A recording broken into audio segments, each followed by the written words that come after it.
Bueno, pues vamos a intentar empezar esta charla que la hemos titulado Intolerancia a la fructosa, vuelta al pasado, y la hemos llamado Vuelta al pasado porque esta fue la primera charla que yo di cuando me introduje en el mundo de las intolerancias.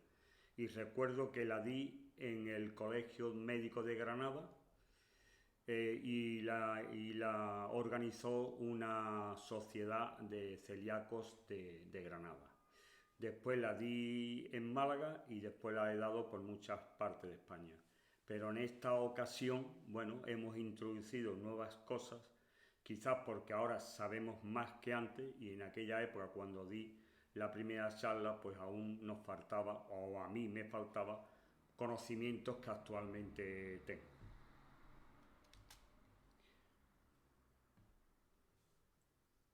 Bueno, ¿qué finalidad, qué pretendo hoy con esta charla?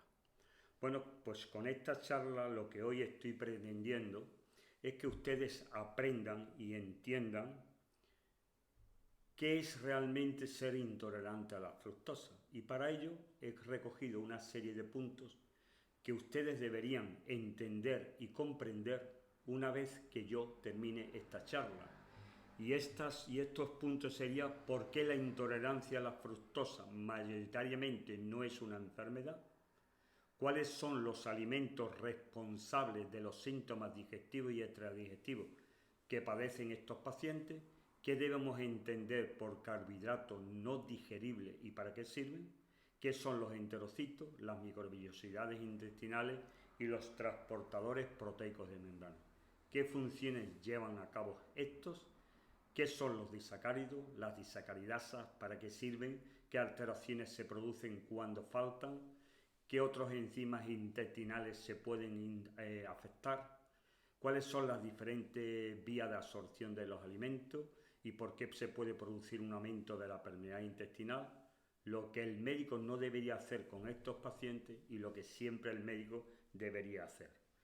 Bueno, enfermedades que pueden ser responsables de la aparición de la intolerancia a la fructosa y a otras intolerancias, y qué relación hay entre la intolerancia y la disbiosis intestinal. Si al final de la charla ustedes han ido entendiendo y comprendiendo estos puntos, tendrán elementos para entender lo que es ser intolerante a la fructosa. Bueno,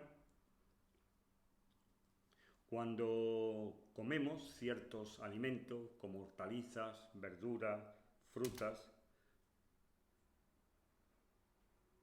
cereales y semillas, legumbres, frutos secos, ahí tienen ustedes una serie de frutos secos.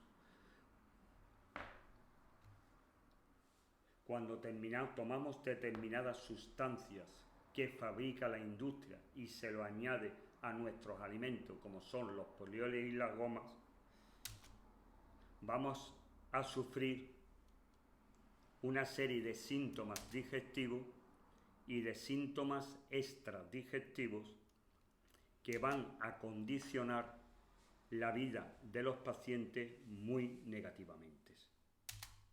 Bueno, entre estos síntomas digestivos que podemos tener: hinchazón, distensión abdominal, dolor o molestia abdominal. Estos dolores pueden ser dolores que parece que afectan a todo el abdomen, que pueden ser moderados, pero a veces tenemos dolores que se localizan en determinadas partes del abdomen y además con mucha intensidad, y que se relacionan principalmente con el acúmulo de gases, los erutos, las flatulencias, los ruidos intestinales, las digestiones pesadas, el dolor o molestia anal, la acidez y reflujo, las náuseas, los vómitos, las diarreas, los estreñimientos y los retortijones. Bueno, pues estos serían los síntomas digestivos principales que afectan a estos pacientes. Bueno, pero además hay una serie de síntomas extradigestivos que a veces condicionan la vida de los pacientes aún más que los síntomas digestivos, y entre ellos tenemos fiebre, cefalea, insomnio, sensación de frío, disminución de la capacidad de concentración y atención, pérdida de memoria, cansancio, tristeza, estados depresivos, alteraciones del sueño, llagas en la lengua, aftas, quielitis, picores en la piel, diferentes tipos de lesiones, eczemas, psoriasis, dermatitis, sequedad de piel y mucosa, caída del peño, debilidad de las uñas, dolores articulares, alteraciones menstruales, incluso con la pérdida de la regla, incluso hay pacientes que tienen abortos de repetición, dolores musculares, contracturas frecuentes de espalda, a nivel del cuello, de la ciática, también hay contracturas mandibulares, problemas de índole urológico como es el síndrome misional,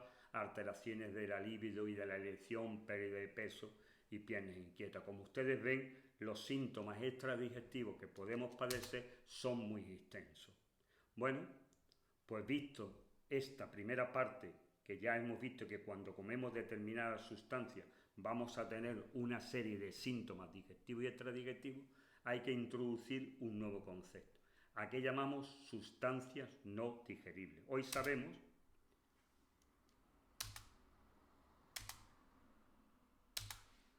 sabemos que cuando comemos determinadas sustancias, estas no se pueden digerir.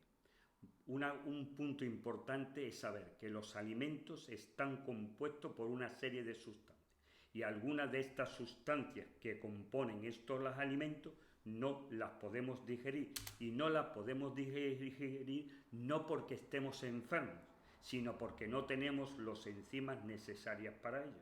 Y entre estas sustancias tenemos las fibras solubles, inulina, fos, GO, mucílago, betaglucano, el almidón resistente, determinados polioles como el sorbitol, el xilitol, el manitol, el latitol y determinadas gomas como son guar, xantana y otras. Es decir, estas sustancias que no vamos a poder digerir y que contienen los alimentos que comemos son realmente los que nos van a producir los síntomas. Y conocer estas sustancias son importantes a la hora de elegir qué alimentos debemos comer.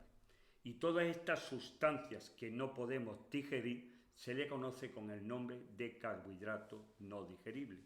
Y entonces, ¿para qué sirven estas sustancias? Para alimentar nuestra microbiota. ¿Y qué es la microbiota? Pues la microbiota es el conjunto de bacterias, arqueas, virus que viven en nuestro organismo, en una total armonía entre ellos y a su vez con su huésped. Bueno, pues hoy sabemos que hay trillones de bacterias. Antes decíamos que había unas 1.200 bacterias. Nosotros en los estudios metagenómicos encontramos ya hay pacientes que tienen más de 4.000 bacterias y el genoma de todas estas bacterias es superior al genoma humano. Bueno, pues las bacterias van a tener los enzimas necesarios para poder aprovechar las sustancias que nosotros no podemos digerir. ¿Y por qué? Porque tienen los enzimas necesarios. ¿Y para qué necesitan estas sustancias que nosotros no podemos digerir? Simplemente para obtener la energía que necesitan. Para obtener la energía que necesitan. Y aparte de ellos nos van a beneficiar con una serie de sustancias como son los ácidos grasos, el ácido láctico, la vitamina K, las vitaminas del grupo B. Bueno, pues todo esto es una simbiosis, es decir, utilizan nuestros alimentos y al mismo tiempo nos dan una serie de sustancias beneficiosas. Pero es que estos procesos fermentativos de las bacterias van a producir una serie de gases como es hidrógeno, anhídrido carbónico, metano, sulfuro de hidrógeno, y hay que saber que estos gases, aparte de los eructos y de las flatulencias, pasan a la sangre y lo vamos a eliminar también en parte cuando en el aire que expiramos, y esto nos va a servir de base posteriormente para hacer algunas pruebas diagnósticas. Pero hay que entender una cosa muy importante, que estos gases que en una persona normal no producen ninguna alteración, en los pacientes con intolerancia a la fructosa le va a producir una serie de síntomas. ¿Y por qué se produce esto?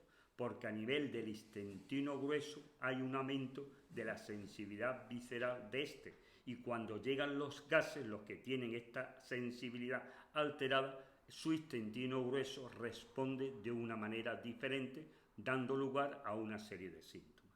Por consiguiente, ya hemos aprendido dos cosas importantes. que hay una serie de alimentos que producen síntomas, que los síntomas se deben, en definitiva, a sustancias que hay dentro de nuestros alimentos que no podemos digerir y que a su vez estas sustancias que no se pueden digerir son aprovechadas por las bacterias que viven a nivel del intestino delgado. Bueno, pues visto estos dos primeros puntos, ahora me gustaría hablar de los enterocitos, de las microvellosidades intestinales y de los transportadores proteicos de membrana. Bueno, ¿y qué son los enterocitos? Bueno, pues los enterocitos está constituido mayoritariamente los enterocitos forman la capa epitelial de la mucosa del intestino delgado. Si nosotros cogemos un intestino delgado, lo cortamos con una tijera y lo abrimos, lo primero que vamos a ver es la capa que constituyen los enterocitos. Es una sola capa, es decir, solamente hay una capa de células epiteliales, constituida mayoritariamente por enterocitos, pero como vamos a ver posteriormente, habrá otras células epiteliales entre los enterocitos que componen esta capa epitelial. Bueno, pues de los enterocitos salen unas prolongaciones, como pueden ustedes ver en la figura de arriba, que pueden ver ustedes aquí. Bueno, pues estos se llaman microvellosidades intestinales. Y un concepto que hay que tener perfectamente, hay que entender y recordar, es que cuando necesitamos que estas microvellosidades intestinales tengan una integridad para que los procesos de digestión y absorción de elementos se hagan de una manera adecuada. Si estas microvellosidades están alteradas, los procesos digestivos y de absorción de nutrientes no se llevarán a cabo de una forma correcta. ¿Y qué son los transportadores proteicos de membrana? Yo muchas veces lo comparo a un taxi que transporta a las personas de un sitio a otro. Luego los transportadores proteicos de membrana lo que harán es coger determinadas sustancias que están a nivel de la luz intestinal y lo meterán dentro del enterocito. Es decir, transportan las sustancias de un sitio a otro. Y exactamente lo que transportan son los llamados monosacáridos. Bueno, pues hay tres tipos de transportadores proteicos de membrana. El SLGT1, que transporta la glucosa y la galactosa al interior del enterocito, el GLUT5, que transporta a la fructosa del sorbitol, y el GLUT2, que transporta a la glucosa y la galactosa y la fructosa, no al interior del enterocito, sino lo que hace es sacarlo y llevarlo hacia el torrente sanguíneo. ¿Y dónde están localizados estos transportadores en los enterocitos? Pues hay dos transportadores que están localizados, como ustedes ven, en la zona de la membrana basal, en la zona apical de los enterocitos. Y como ven ustedes, en íntima relación con las microvellosidades intestinales. Y a ese nivel hay dos transportadores, el que mete la galactosa y la glucosa y el que mete la fructosa y el sorbitol. Bueno, pues estas sustancias que van entrando deben salir del enterocito y para eso en la zona de la membrana vasolaterales está otro transportador que es el GLUT2, que lo que hace es sacar todos los monosacáridos que van penetrando en el interior de los enterocitos. Bueno, pues vamos a estudiar más detenidamente estos transportadores. Bueno, pues el primero que vamos a tratar es el GLUT5. El GLUT5 está codificado por una proteína, está codificado por un gen que se llama SLC2A5. Bueno, pues cuando este gen lo que hace es decir que se forme el GLUT5. Bueno, y como todo gen que codifica una proteína puede sufrir alteraciones. Cuando hay alteraciones por una mutación de los genes es lo que conocemos como intolerancia primaria a la fructosa. Y esto sí es una enfermedad. ¿Pero qué pasa? Que hasta ahora no se ha identificado en los seres humanos cuáles son las mutaciones genéticas del GLUT5 y no se han encontrado efectos metabólicos como consecuencia de estas alteraciones. Quiere decir que hasta este momento, aunque supongamos que algunos pacientes pueden tener una intolerancia primaria de la fructosa, en estos momentos no lo podemos diagnosticar. Por eso decimos que la mayoría de los procesos inflamatorios crónicos que se producen a nivel intestinal por diversos orígenes serían los responsables de las alteraciones del GLUT5. Es decir, las alteraciones genéticas se pueden dar, pero no se conocen, y lo que realmente hoy tratamos como lo que entendemos que producen las alteraciones del GLUT5 serían los procesos inflamatorios intestinales. Cuando estas sustancias no se pueden, se alteran, pues los alimentos no se podrán absorber y llegarán al intestino grueso y nos darán síntomas. Aquí le he puesto una imagen, aquí la tienen ustedes, de cómo la fructosa puede penetrar en el interior del enterocito. Bueno, pues cuando hay mucha fructosa a este nivel, este transportador se abre y se introduce una molécula de fructosa, le da la vuelta y lo suelta en el interior del enterocito. Y este transportador estará funcionando mientras que la cantidad de fructosa en la luz intestinal sea superior a la que hay en el interior de la célula. Cuando la fructosa aumenta a nivel de la célula, del interior de la célula, este transportador dejaría de funcionar. Pero aparte del transportador del GLUT5, existe el transportador de la glucosa. Y vean ustedes que esto es un mecanismo mucho más complicado que el anterior.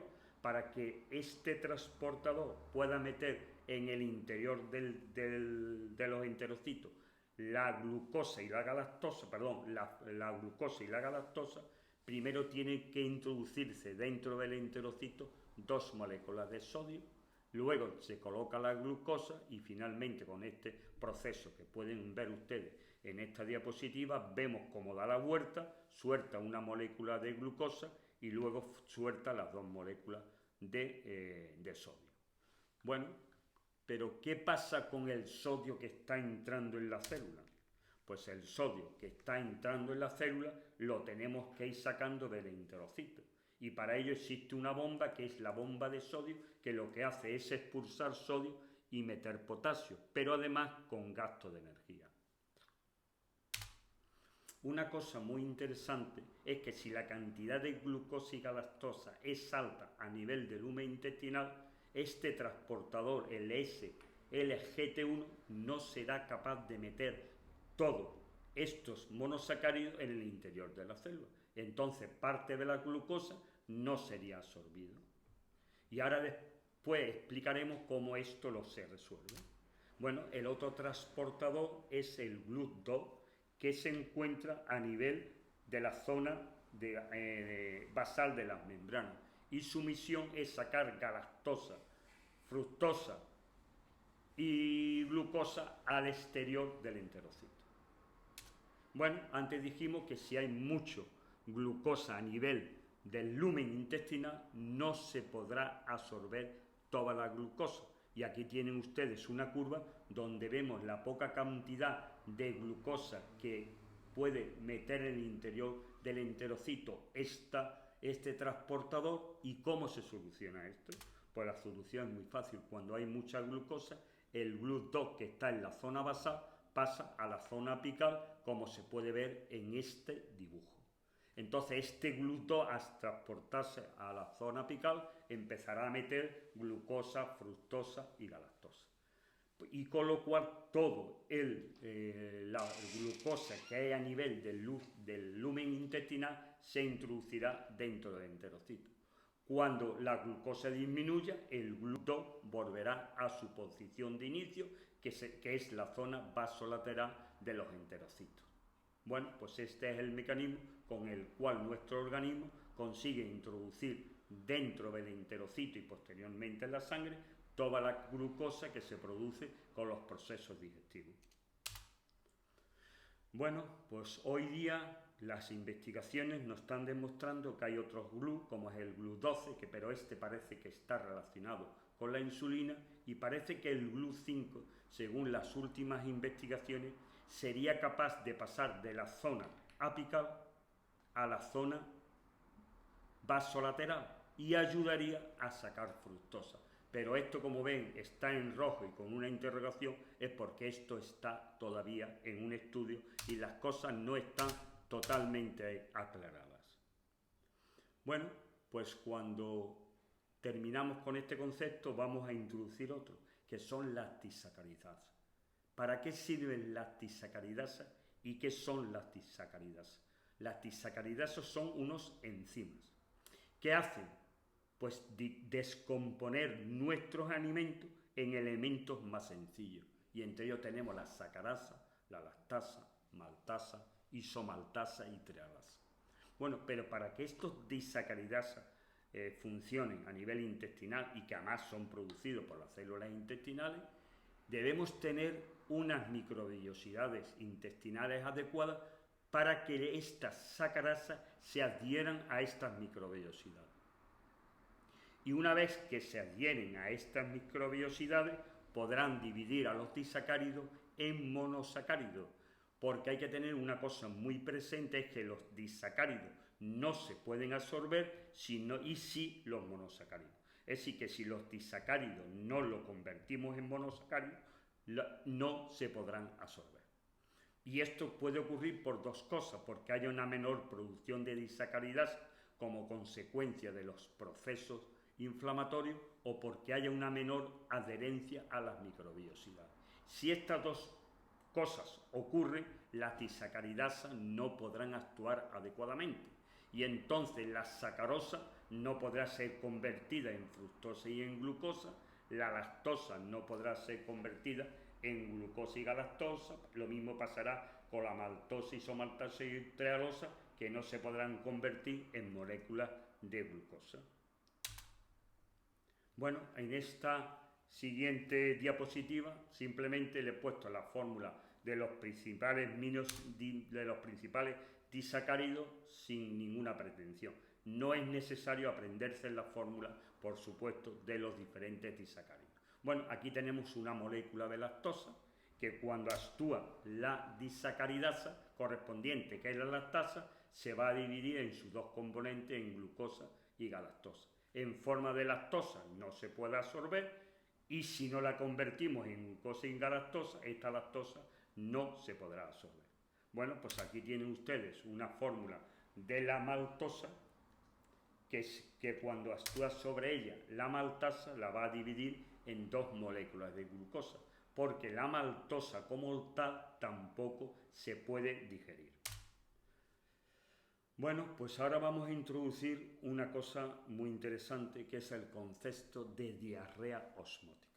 Cuando los disacáridos no se pueden absorber porque no han sido divididos en monosacáridos, o cuando los monosacáridos no se pueden absorber porque los transportadores proteicos de membrana no lo pueden hacer, ¿qué va a pasar?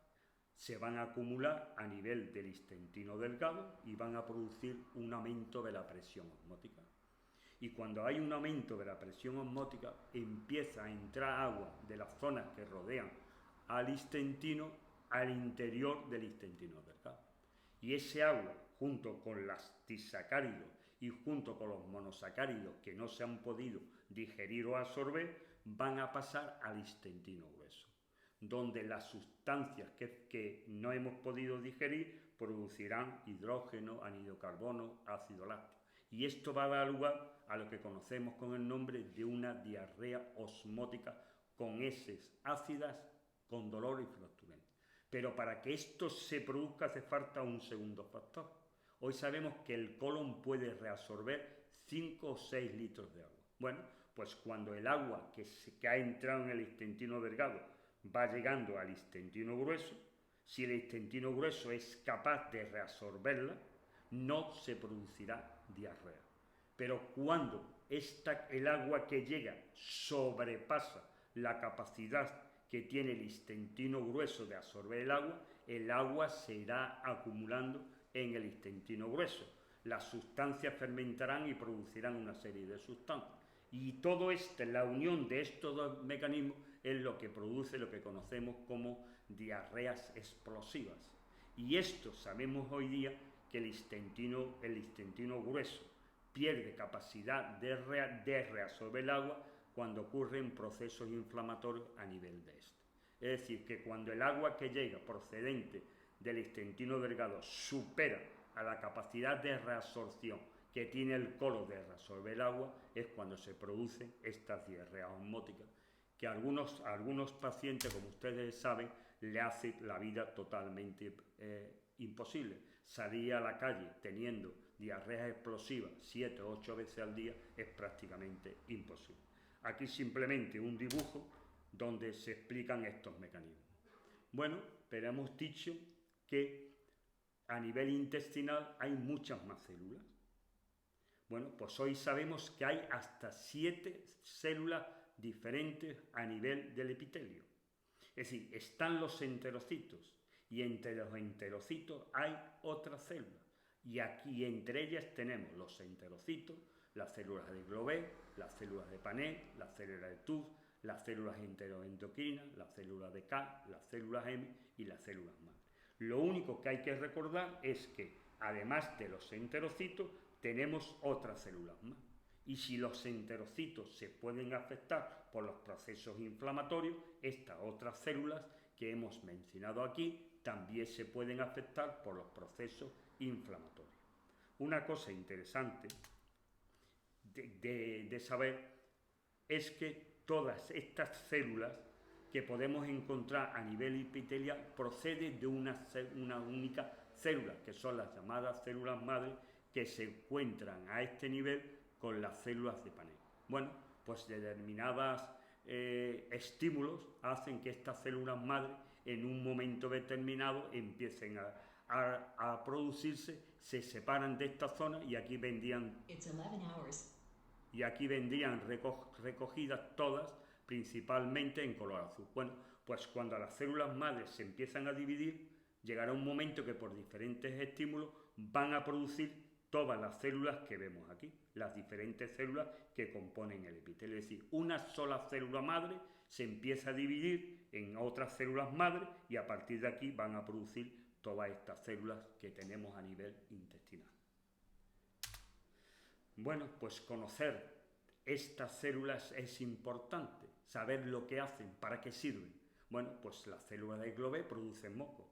Si se ven afectadas, disminuye el moco y la protección que lleva sobre las células epiteliales disminuye. Y hoy sabemos que el moco es fundamental para conservar una capa de las células epiteliales en perfectas condiciones. Si las células de Panet que producen péptidos antimicrobianos disminuyen, pues habrá una menor destrucción de bacterias patógenas. Si las células EMA, que son presentadoras de antígenos y que van entrenando a nuestra inmunidad, no son capaces de hacer esta presentación correctamente, pues posiblemente nuestro sistema inmunitario no funcione correctamente. Y un tema muy importante son las células enteroendocrinas, que producen una gran cantidad de hormonas que van a regular las diferentes etapas de nuestra digestión. Y dentro de estas células enteroendocrinas hay unas especiales que son las células enterocromatofines. ¿Y dónde se produce la serotonina? Luego, los procesos inflamatorios que afectan al intestino delgado pueden producir una disminución de la serotonina, con lo cual va a producirse alteraciones de la motilidad intestinal, pero va a ser el responsable de la tristeza, de la depresión y de las alteraciones del sueño que presentan muchos pacientes. Y aquí está la explicación. Se afectan las células que producen serotonina por los procesos inflamatorios y aparecen los cuadros de tristeza, depresión y de alteraciones del sueño. Bueno, a partir de esta célula madre, pues se han producido todas estas células. Y es fácil que si además de los enterocitos, que afectarían a la digestión y absorción de nutrientes, se alteran todas estas células, pues tendremos muchas más alteraciones que se explican fácilmente entendiendo lo que produce estas células y para qué sirven los productos que fabrican. Bueno, aquí después les he recogido los diferentes tipos de células enterocrinas con las sustancias que producen y que, como hemos dicho, aparte de la serotonina, se producen una serie de hormonas de carácter péptido que van a llevar a cabo de una manera ordenada las diferentes etapas de nuestra digestión. Si en un momento determinado, cuando se tiene que contraer la vesícula biliar, no tenemos suficiente polipéptido inhibidor gástrico, pues no se contrae la vesícula y los ácidos biliares que deberían llegar no llegarían. Y si la mutilina se altera, pues la regulación intestinal se altera. Es decir, que aquí hay una serie de hormonas que se pueden alterar por los procesos inflamatorios crónicos por afectación de las células endocrinas y que pueden afectar muy negativamente a las diferentes etapas de la digestión. Y esto hay que conocerlo. Y a veces no profundizamos mucho en ello porque a veces no es fácil averiguar todas estas alteraciones. Bueno, pero sé que a nivel intestinal no solamente están las tisacaridasas, sino que hay otros enzimas, como es la amilasa intestinal, que actúa sobre el almidón. Muchas veces no vemos ningún problema porque las enzimas pancreáticas sustituirían la falta de amilasa intestinal. Pero aquí sí hay una enzima que a mí me interesa mucho, que se habla mucho de ella en el grupo, que mucha gente le afecta negativamente, que es la encargada de degradar la histamina. La histamina es una sustancia que se produce cuando estamos haciendo la digestión de nuestros alimentos. Se acumula a nivel de la luz intestinal y hay una enzima que la tiene que degradar para que la histamina no entre como tal a nivel de la sangre. Si la histamina no es degradada, entra como tal y a través del sistema sanguíneo van a ser captadas por una serie de receptores que nuestro organismo tiene, de tipo 1, de tipo 2, de tipo 3 y de tipo 4. No vamos a entrar en el análisis de estos receptores, solamente saber que si la histamina entra, estos receptores lo van a captar. Y estos receptores están por muy diversos órganos. Por eso, cuando tenemos un déficit de esta enzima, se pueden producir síntomas neurológicos, gastrointestinales, respiratorios, dermatológicos, cardíacos. Es decir, conocer muy bien el déficit de Down y saber todas las alteraciones que se pueden producir. Finalmente, también a nivel intestinal se producen otras enzimas que son las proteasas que rompen los enlaces de los péptidos de las proteínas. Pero es interesante saber que como si nuestro intestino, nuestro páncreas, funciona correctamente, llegarán suficientes enzimas para suplir la falta de las proteasas que se pueden producir a nivel intestinal. Pero me gustaría decir ahora aquí una cosa. A veces, sí, las hormonas que regulan las diferentes etapas de la digestión no funcionan correctamente y la hormona que tiene que decirle al páncreas en qué momento tiene que mandar sus enzimas al intestino delgado para llevar a cabo la digestión no funciona correctamente y encima las proteasas intestinales están disminuidas, aumentaría lo que conocemos con el nombre de microbiota proteolítica. ¿Y qué pasa aquí? ¿Qué es lo que está pasando aquí? Es que cuando aparecen las bacterias proteolíticas, la fermentación de los carbohidratos va a ser sustituida por la fermentación de las proteínas. Y a diferencia de los carbohidratos que producen sustancias beneficiosas, la fermentación de las proteínas que conocemos con el nombre de fermentaciones putrefactivas no producen sustancias beneficiosas. Todo lo contrario, producen sustancias tóxicas para nuestro organismo. Y esto es importante conocerlo porque las bacterias proteolíticas pueden producir indol, escatol, amoníaco, etanol y una serie de aminas biógenas ramificadas. Y además, una cosa que nunca hay que olvidar, que las bacterias proteolíticas son bacterias negativas, gran negativas. Y por consiguiente, cuando aumentan los LPS, que como sabemos, cuando pasan a la sangre, van a poner en marcha una serie de citoquinas proinflamatorias. Bueno, aquí le he puesto una imagen donde recogía los diferentes receptores de la histamina y vean ustedes en todos los órganos que pueden estar. Por consiguiente, vean ustedes la sintomatología tan grande que puede dar la histamina porque está en muchos órganos de nuestro organismo. Y esto explica la variedad de síntomas que tenemos cuando, por ejemplo, con un déficit de Down. Pero hay que recordar que a veces determinados medicamentos, incluso alteraciones genéticas, hace que también tengamos un déficit de esta enzima llamada DAO. Es decir, no solamente la falta de la DAO se puede dar por procesos inflamatorios, sino que también se puede dar por la toma de determinados medicamentos o por alteraciones genéticas que hoy ya podemos conocer, y en España, si no me equivoco, hay un laboratorio que es el Laboratorio Génica en Madrid, que ya hace determinaciones de las alteraciones genéticas que pueden afectar a la producción de DAO. Pero, como hemos ido a lo largo de la charla, hemos visto cómo la intolerancia a la fructosa se puede acompañar de otras intolerancias. Y esto es importante conocerlo. No solamente vamos a tener intolerancia a la fructosa, sino que en la evolución de esta enfermedad podemos tener intolerancia a la lactosa, al sorbitol, a los carbohidratos, al déficit de DAO. Y todo esto van a dar nuevos síntomas. Es decir, no solamente vamos a tener los síntomas derivados de la intolerancia a la fructosa, sino que se nos va a sumar todos los síntomas derivados de otras intolerancias. Y cuando esto existe, pues se va a producir una serie de déficits de vitaminas y minerales que a su vez pueden producir determinadas enfermedades, con lo cual aún las cosas se nos pueden complicar más. Y si todo esto perdura en el tiempo, pues vamos a tener un síndrome grave de mala absorción.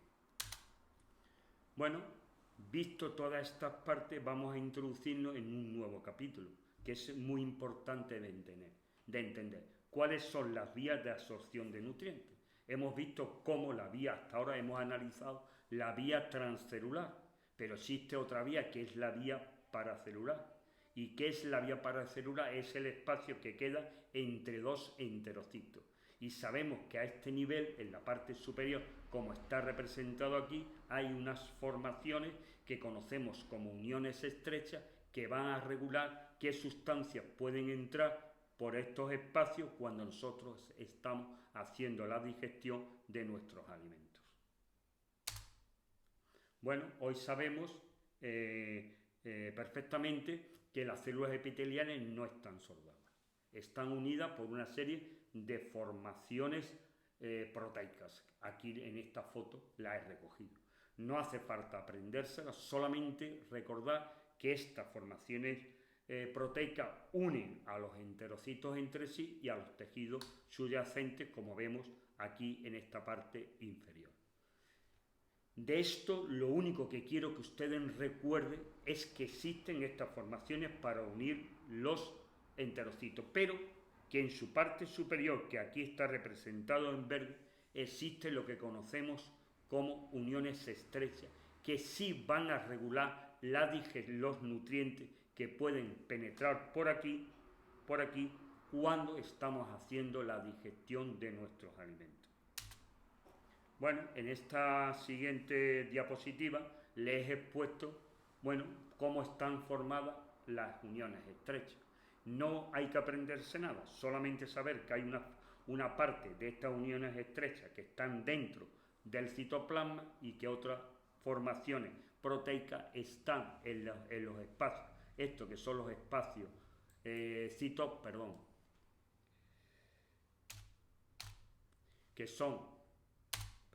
que son los espacios citoplasmáticos, que son los espacios, estos son los espacios transmembrana. Y hay que tener presente que la porción de transmembrana de este enterocito, que estaría representado aquí, se va a unir con este otro enterocito. Es decir, no hay que aprender más. Simplemente que tiene una porción dentro del citoplasma y una porción en la zona transmembrana. Bueno, aquí una primera figura muy interesante. Hoy sabemos que la zonulina se produce va a aumentar durante el proceso digestivo, y esta zonulina, cuando estamos en ayuno, que la ven ustedes aquí representada en rojo, está separada de unos receptores que hay aquí, que se llaman receptores transmembrana. Y cuando la zonulina está separada de estos receptores, estas uniones estrechas están cerradas. No hay que aprender más, simplemente Celulina en ayunas separada de los receptores, uniones estrechas cerradas. Pero cuando comemos, ¿qué pasa cuando comemos? Pues cuando comemos, la celulina se va a unir a estos receptores. Vean ustedes cómo aquí ya se ha unido. Y cuando esto se produce, se pone en marcha una serie de cascadas que nos van a llevar a que estas uniones estrechas se abran, como ven ustedes aquí. Simplemente hay que saber esto, que cuando la celulina está separada de los receptores, las uniones estrechas están cerradas. Cuando la celulina es captada por los receptores, las uniones estrechas se abren. Y cuando se abren, pues va a permitir que el agua y determinados nutrientes con determinado tamaño puedan entrar perfectamente por aquí. Por consiguiente, vemos que hay una vía transcelular y una vía paracelular para absorber los diferentes elementos que se producen durante la digestión de nuestros alimentos. Pero lo mismo como hemos visto que los enterocitos se pueden alterar, que son los encargados de introducir los alimentos por vía transcelular, las uniones estrechas también se pueden estropear. Y cuando se estropean, pierden la capacidad de abrirse y cerrarse. Y entonces, ¿qué es lo que ocurre? Pues lo que ocurre es que el intestino roto o agujereado, va a quedar permanente abierto las uniones estrechas. Y cuando estas uniones estrechas quedan permanentemente abiertas, empieza a entrar por ellas una serie de sustancias tóxicas que van a ser muy negativas para nuestro organismo. Es decir, esto pasaría, como ven ustedes aquí, a los capilares sanguíneos y se extendería por nuestro cuerpo. Y cuando esto ocurre, pues van a ocurrir una serie de cosas.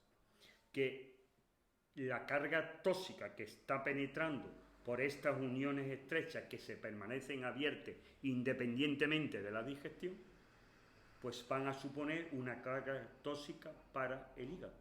Y esta carga tóxica para el hígado, ¿qué va a producir? Pues que va a producir que el hígado empiece a trabajar excesivamente para producir una detoxificación adecuada. Pero esto, como veremos después, no será suficiente. El aumento de la carga antigénica, ¿qué hace? Pues que el sistema inmunitario se ponga a funcionar para tratar de controlar estas cargas antigénicas. Luego aquí vemos, por una parte, cómo el hígado trata de contener la carga tóxica y cómo el sistema inmunitario trata de controlar el aumento antigénico. Bueno, este contexto estará en parte determinado por el contexto disbiótico que tenga cada paciente. Hay que recordar que la celulina puede ser un biomarcador de enfermedades autoinmunitarias, de enfermedades del sistema nervioso degenerativas, enfermedades degenerativas y de cánceres. Antes de seguir con esta diapositiva, me gustaría recordar una cosa interesante. Es cuando la carga tóxica supera la capacidad de detoxificación hepática, ¿qué va a pasar con las toxinas que llegan a este nivel? Se van a empezar a depositar en diferentes tejidos. ¿Y esto qué va a producir? Va a producir que las mitocondrias no funcionen correctamente. Y hoy sabemos que las mitocondrias celulares son las que aportan la energía. Si las sustancias tóxicas entran en los tejidos y afectan a las mitocondrias, estas no podrán producir la energía que necesita nuestro cuerpo para llevar a cabo sus funciones diariamente. ¿Y qué pasa? Pues que nos encontramos muy cansados. Pero es que además se produce algo más interesante. Como tenemos menos capacidad de utilizar nuestra glucosa y menos energía, nuestro cerebro, ¿qué dice? Bueno, pues voy a utilizar menos glucosa para que sea utilizada por otras partes de nuestro organismo. ¿Y qué pasa con ello? Cuando el cerebro tiene menos glucosa, empiezan a aparecer alteraciones cognitivas, pérdida de memoria, pérdida de concentración, etcétera, etcétera. Bueno, pues esto serían unos mecanismos como las sustancias tóxicas pueden ser responsables de la aparición de muchos de los síntomas que tienen estos pacientes. Bueno, pues cuando tenemos todo este conjunto, ¿qué hacemos? Bueno, pues hay un test de aliento expirado a la fructosa que nos permite diagnosticar esta intolerancia. Aparte de este test para la fructosa, lo hay para otras muchas sustancias, como puede ser el sorbitol, como ser la lactosa, puede ser incluso pruebas expiradas para el SIBO. Bueno, ¿y cómo se hace esta prueba? Voy a explicar ligeramente, porque tal como explico la fructosa, servirá para entender rápidamente los demás procedimientos. Bueno, pues cuando se hace esta prueba, se mantiene al paciente con una dieta especial el día anterior, llega a la prueba, se le hace soplar, y a continuación se le da una solución de fructosa. Dijimos ya hace una diapositiva atrás que los gases que se producen a nivel intestinal salen por flatulencia y eruto, pero una parte pasan a la sangre, llegan a los pulmones y son expulsados al exterior con el aire que expiramos. Luego, esta prueba nos va a servir para determinar si un paciente tiene intolerancia a la fructosa. Cuando tomamos la solución de fructosa y el intestino delgado funciona correctamente, toda la fructosa será absorbida a este nivel y no llegará ninguna fructosa al intestino grueso, con lo cual no habrá proceso fermentativo y no se producirá ningún gas. Y esa imagen que tienen ustedes aquí abajo, corresponde a un paciente que no tiene intolerancia a la fructosa. No se produce gas en ningún momento de la prueba. Pero cuando las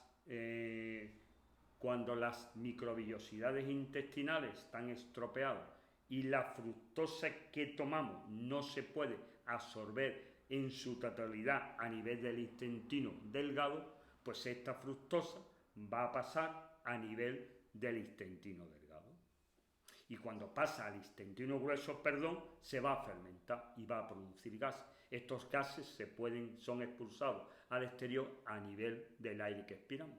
Y entonces nos va a dar esta segunda curva que vemos que en la parte del intestino delgado innado, pero a nivel del intestino grueso aparecen gases como consecuencia de los procesos fermentativos que ocurren con la fructosa que no hemos podido absorber. Hay un tercer tipo de curva que llama mucho la atención, donde los gases están ya subiendo desde el intestino delgado. Sí, en el intestino delgado, cuando tomamos fructosa, no deberían presentarse gases, pero hay pacientes en los que los gases empiezan a producirse desde el primer momento y esto nos hace pensar que este paciente pueda tener un SIBO. Bueno, pues cuando tenemos un paciente con una intolerancia a la fructosa, vamos a aplicar una dieta FODMAP. ¿Y para qué aplicamos una dieta FODMAP? Para controlar los síntomas. ¿Y qué hacemos cuando aplicamos una dieta FODMAP? Retirar todos los alimentos fermentables de los que hemos ido a hablar a lo largo de esta charla. ¿Y para qué retiramos los alimentos fermentados? Para dejar descansar a nuestro intestino. Pero hay una cosa que muchas veces no recordamos como la debíamos recordar, y es que esta dieta FODMAP lo que hace es disminuir los procesos inflamatorios intestinales. Y esto hay que saberlo, porque si no lo hacemos correctamente, la dieta FODMAP no va a disminuir la inflamación intestinal. Y además hay que tener siempre presente que la dieta FODMAP siempre es una dieta transitoria, no la vamos a permanecer a lo largo del tiempo. Y cuando el paciente mejora, vamos a reintroducir los alimentos. Bueno, pero hay que recordar que la intolerancia a la fructosa se puede acompañar de otras intolerancias. Luego, cuando nosotros vamos a aplicar una dieta FODMAP, tenemos que tener presente las otras intolerancias que el paciente pueda tener.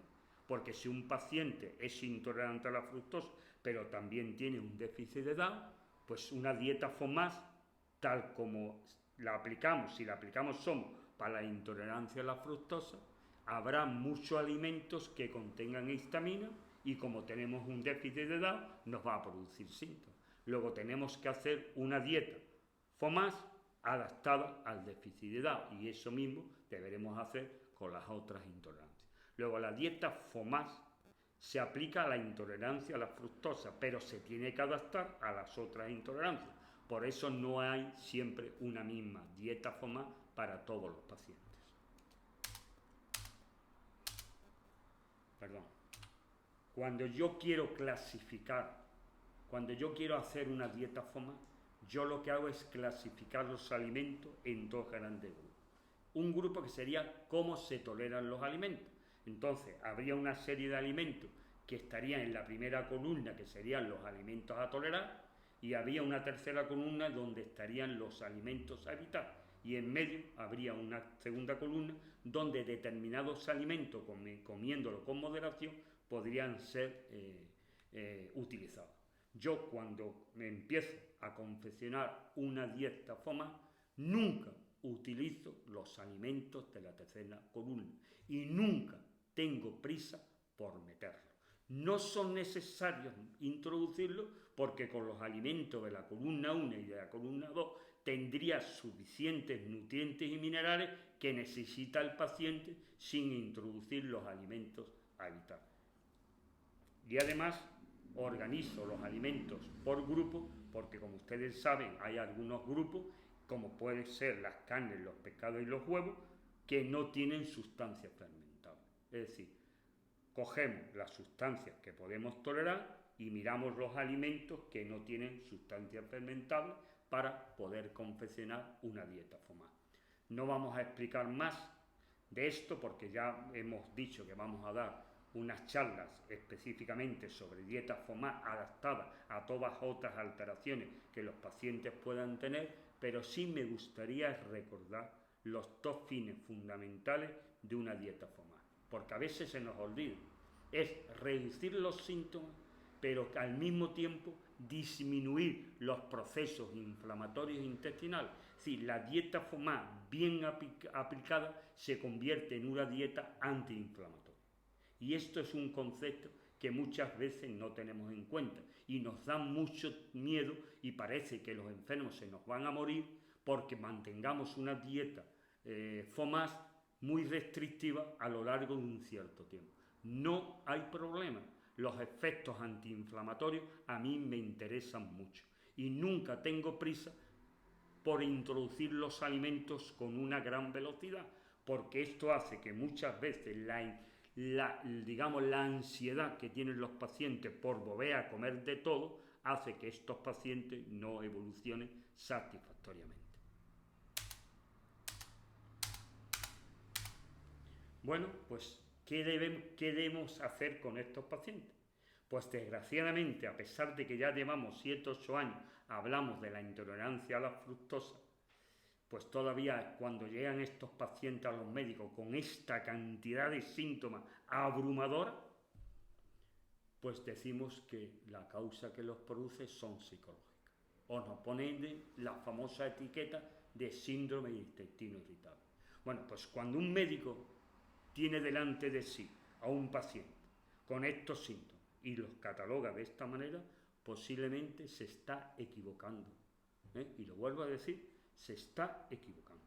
Cuando un paciente se nos presenta con la cantidad de síntomas y alteraciones que hemos explicado, lo que hay que pensar es cuántas enfermedades hay que puedan producir una intolerancia a la fructosa. ¿Y qué vamos a hacer? Buscarlas y nunca decir que un paciente tiene trastorno de casos psicológicos o que tiene un síndrome de intestino irritable porque hemos hecho una colonoscopia y no hemos encontrado lesiones típicas de un Crohn o de una colitis ulcerosa, o hemos tomado biopsia y no hemos encontrado ninguna alteraciones que nos haga pensar que existe una colitis, por ejemplo, linfocítica. No es suficiente. Y si hacemos esto, nos estamos equivocando.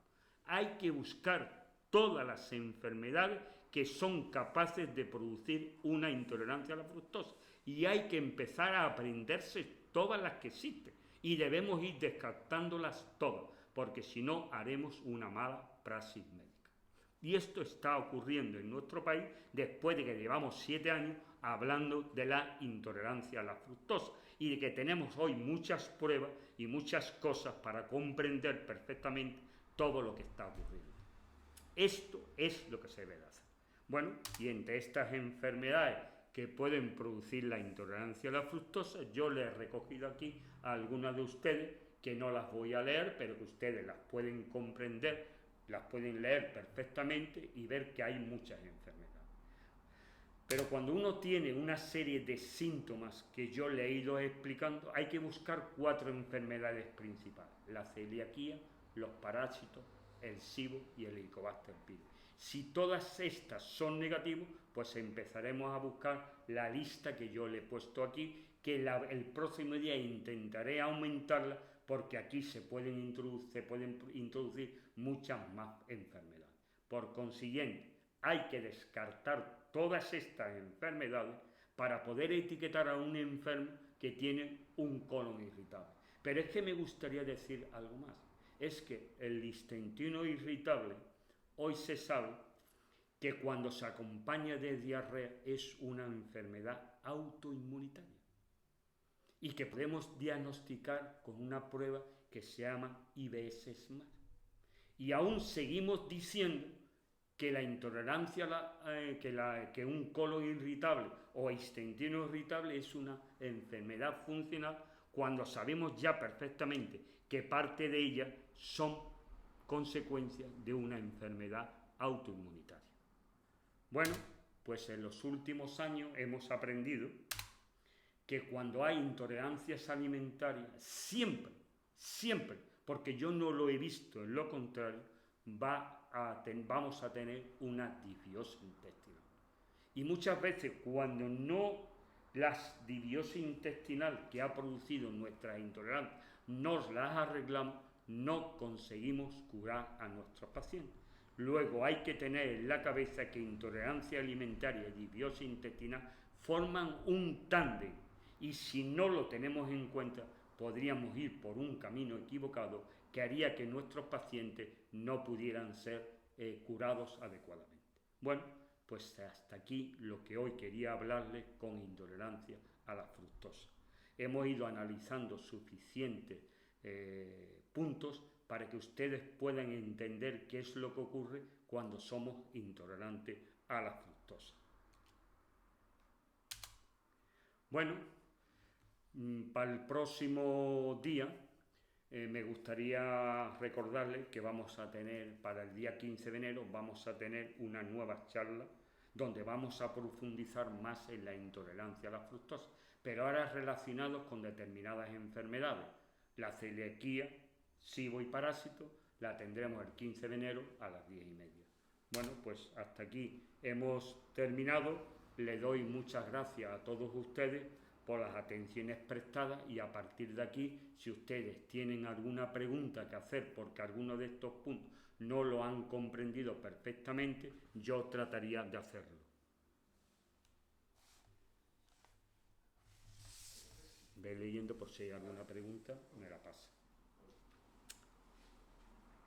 Espero que ustedes con estos puntos hayan entendido esta charla. De todas maneras, dentro de unos cuantos días estará subida a mi canal que tengo en YouTube, con lo cual ustedes, si no han entendido algo, la pueden repasar, porque es importante comprender estos diferentes puntos para poder entender las charlas que vamos a dar en los próximos días.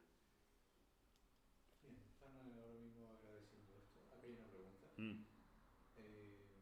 ¿Es posible tener una mala absorción de la fructosa secundaria a celiaquía sin tener mala absorción a la lactosa? Bueno, aquí me hacen una pregunta que dice exactamente: ¿se puede tener una intolerancia a la fructosa secundaria a una celiaquía y no tener intolerancia a la lactosa? Por supuesto. Pero es que me gustaría profundizar más. Es decir, una celiaquía en las primeras etapas, donde no hay afectación de las microvellosidades intestinales, si lo único que encontramos es en la biopsia un aumento de las células, de los linfocitos por encima de 25 a nivel de los enterocitos, no tiene por qué haber ninguna intolerancia. Lo que pasa es que en nuestro país la intolerancia, la celiaquía, se diagnostica en muchos pacientes con mucho retraso, y cuando se produce un retraso ya sabemos todo que la celiaquía puede afectar a las microvellosidades intestinales. Y dependiendo del nivel de afectación que tenga la intolerancia dependiendo del grado de afectación que tengan las microvellosidades intestinales, nos podemos encontrar solamente una afectación del GLU5 y lo único que tenemos es una intolerancia a la fructosa. Pero si además del GLU5 esto sigue evolucionando y afecta a la producción de las disacaridasa, que como sabemos dentro de ella está la lactasa, entonces la lactosa no se podrá descomponer y entonces seremos intolerantes a la fructosa y a la lactasa. Y si esto sigue, pues posiblemente en el curso de una celiaquía podemos tener un déficit de DAO y un déficit de otros enzimas y seríamos intolerantes a muchas cosas. Lo que sí quiero decir es que cuando te diagnostican, como decimos en el grupo, soy fructosa, soy lactosa, soy sorbitol, eso no significa nada. Eso nada más que es las manifestaciones de otras enfermedades que van a producir estas intolerancias. Y lo que tenemos que hacer es buscar las enfermedades que nos hacen que tengamos una intolerancia a la fructosa, a la lactosa, a un déficit de DAO o a otras manifestaciones más importantes. Bien. Una diarrea explosiva al día durante 1 o 2 meses, acompañada de molestia y gas, alternada con periodos completamente asintomáticos. ¿Podría tratarse inflamaciones relacionadas con enfermedad autoinmune de base? Bueno. Aquí se le quiere transmitir. Vale. Bueno, aquí me hacen otra pregunta y me dicen, una diarrea explosiva al día en un mes o en un par de meses, acompañada de molestias y gas, alternada con periodos completamente asintomáticos, ¿podría tratarse de inflamaciones relacionadas con enfermedades de autoinmunitaria? Bueno, vamos a ver, pregunta interesante. Es decir, para tener enfermedades autoinmunes necesitamos que se produzcan a nivel intestinal una serie de alteraciones. Los procesos inflamatorios, como hemos visto, en un momento determinado pueden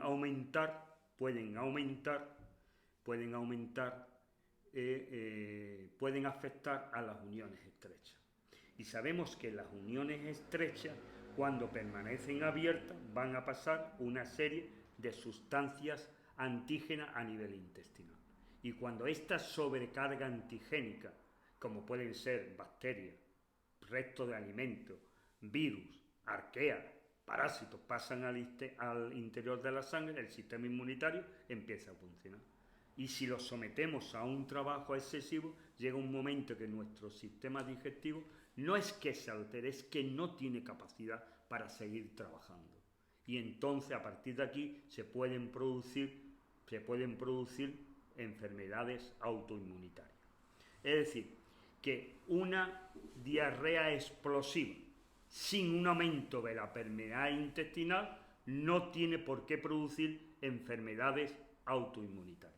Pero si las diarreas explosivas se acompañan de un aumento de la permeabilidad, indiscutiblemente podemos tener enfermedades de base autoinmunitaria. Es decir, que las diarreas explosivas por sí mismas no nos indicarían que podríamos tener enfermedades autoinmunitarias, aunque sí pueden coincidir en el tiempo.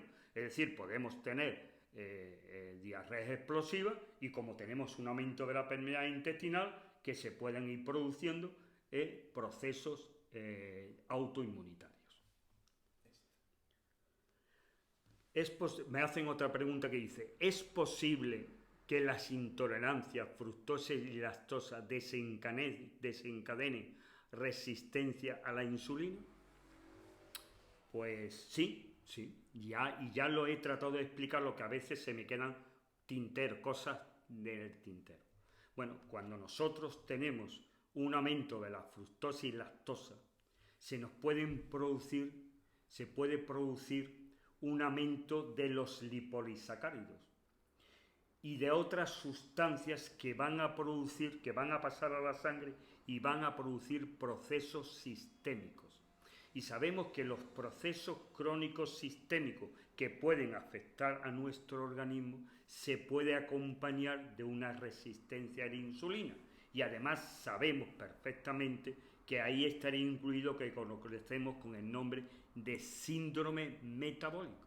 Es decir, determinadas sustancias que pueden pasar a la sangre, que se producen como consecuencia de las intolerancias a la fructosa y a la lactosa. Pero no son estas enfermedades y eso no son estas intolerancias las responsables de la resistencia a la insulina, sino serán las enfermedades que producen estas intolerancias. Y eso es lo que quiero dejar claro. Así que la intolerancia a la fructosa y a la lactosa son manifestaciones de otras enfermedades que van a ser las responsables de todos los síntomas que tiene un paciente. Y digo que la intolerancia a la fructosa y a la lactosa puede ser una alarma porque se puede estar produciendo alteraciones de determinadas sustancias que cuando pasan a la sangre se comportan como sustancias proinflamatorias que pueden producir un síndrome metabólico que se acompaña de resistencia a la insulina.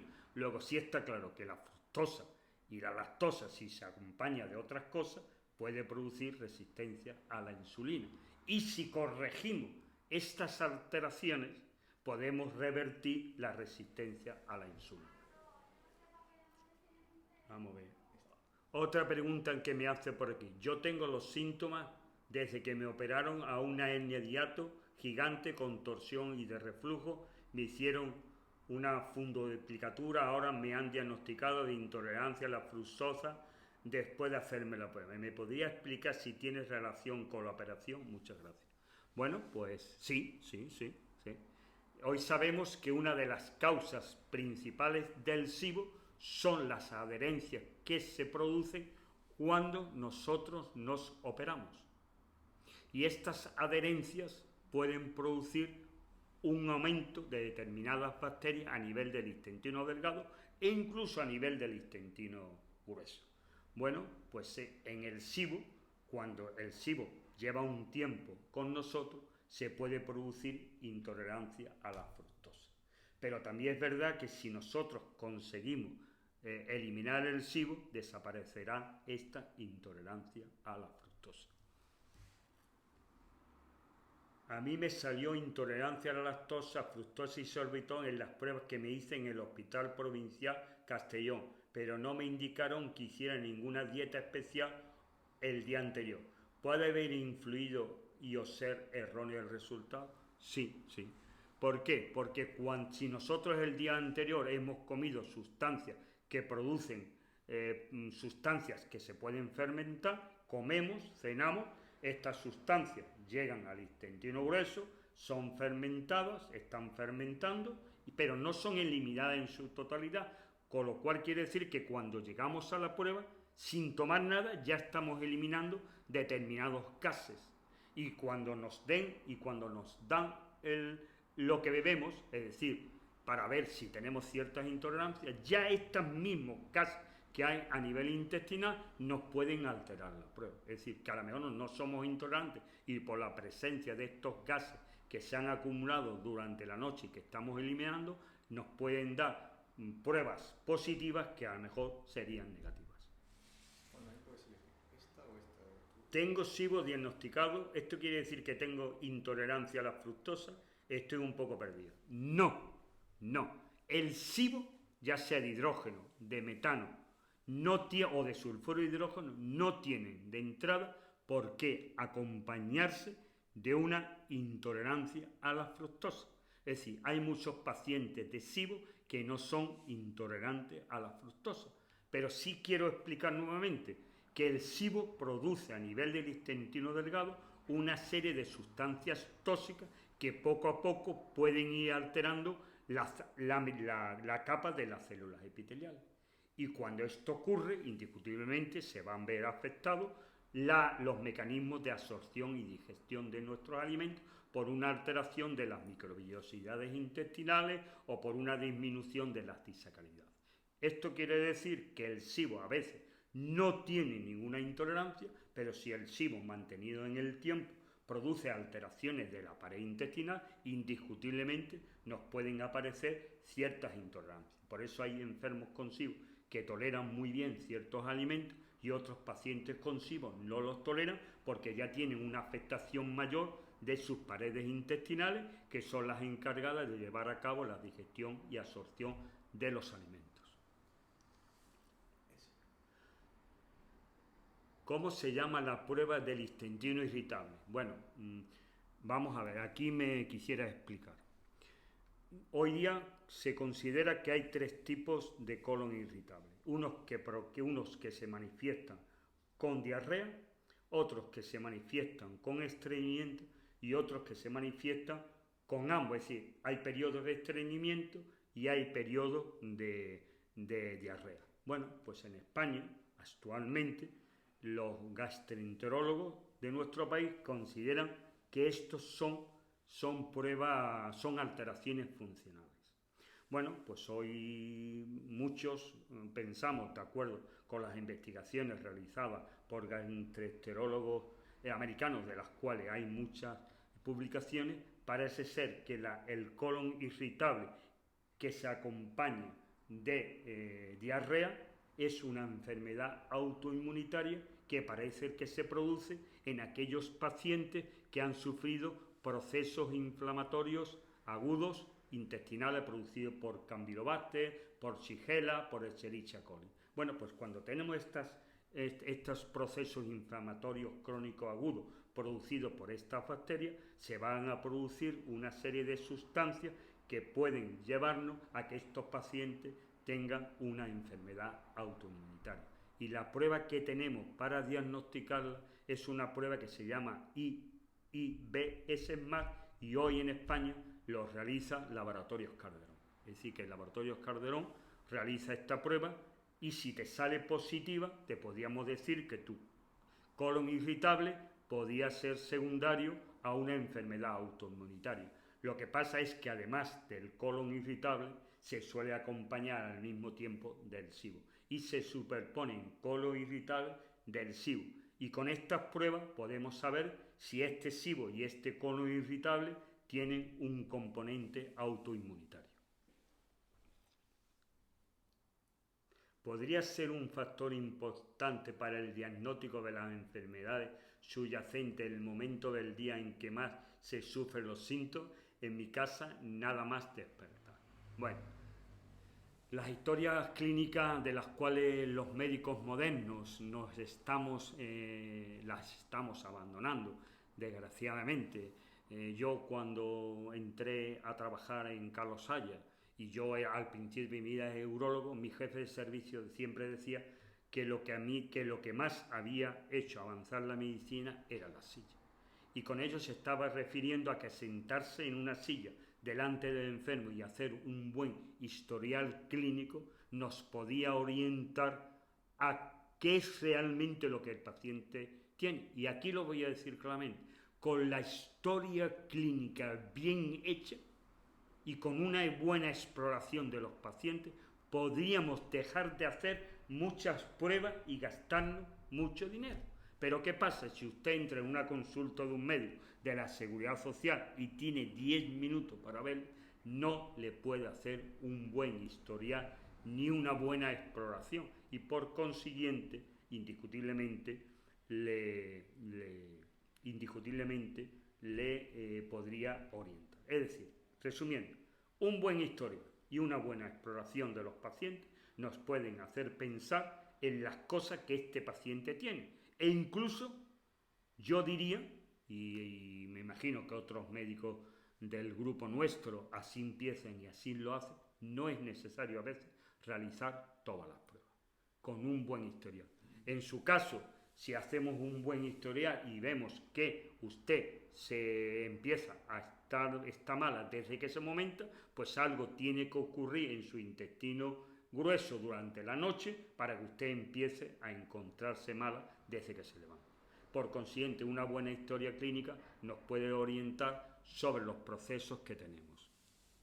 Hay unas 12 preguntas y no es más. No importa. Vale, voy a intentar contestar todas las preguntas. Yo no tengo prisa. Muy bien. ¿Cómo podemos proteger los intestinos si tenemos que tomar antibióticos? Puede ser que los antibióticos sean la consecuencia de la intolerancia a la fructosa y lactosa y sorbitol. Pregunta muy interesante. Yo creo y pienso, puedo estar equivocado porque esto es una opinión personal, pero yo creo que a esta opinión personal cada día se van montando más médicos, no es necesario utilizar los antibióticos para procesos inflamatorios crónicos. Desgraciadamente, si tengo una pulmonía o tengo una infección aguda que está poniendo mi vida mi vida en peligro, indiscutiblemente tendré que utilizar todos los antibióticos que necesite. Pero en los procesos crónicos intestinales yo no aconsejo utilizar antibióticos farmacéuticos, aunque tenga un SIBO de hidrógeno, de sulfuro de hidrógeno y metano. Hay vías muy interesantes de curar todas estas alteraciones sin utilizar antibióticos farmacéuticos. Cuando nosotros utilizamos antibióticos farmacéuticos, muchas veces en niños pequeños como consecuencia de rinitis, otitis y faringitis, estamos impidiendo que estos niños tengan una microbiota intestinal adecuada. Y cuando llegan a los 3 o 4 años, su microbiota, como consecuencia de los antibióticos que han tomado en exceso, esta no será normal. Y esta ya nunca será normal, a no ser que tomemos medidas para tratar de corregir todas las alteraciones que se ha producido a nivel de nuestra microbiota como consecuencia de los antibióticos. Luego, los antibióticos pueden ser responsables de muchas intolerancias. ¿Por qué? Porque los antibióticos van a afectar a las microbiosidades intestinales, lo mismo que los corticoides, lo mismo que las radioterapias. Sí, hay muchas cosas que afectan a las microbiosidades intestinales que van a ser las responsables de las intolerancias. En este caso, no hay que tener una enfermedad, la enfermedad la está produciendo los antibióticos. ¿Qué hacer cuando no hay mejora con FODMAP? Llegué a encontrarme peor, tengo fructosa, lactosa, SIBO, DAO y al parecer parasitosis. Tampoco ninguna mejora después de antibióticos y herbáceas. Mucha necesidad de comer dulce. Bueno, pues una pregunta larga y complicada de contestar, pero yo lo voy a intentar. Si tú tienes una serie de intolerancias y no mejoras, es porque tiene otras cosas. Y aquí ya te está diciendo que tiene parásitos. Luego, si no quitas los parásitos, no te puedes curar y seguirás siendo intolerante a la fructosa, al sorbitol y además tengo SIBO. Pues vamos a ver, aclaremos. ¿Eres intolerante a la fructosa y lactosa? ¿Tienes SIBO y parásitos? Pues hay que quitar, lo primero que hay que hacer es quitar el SIBO y los parásitos. Si no controlo el SIBO y no controlo los parásitos, no me voy a curar, y más si los parásitos afectan a nivel del intestino delgado. No me voy a curar.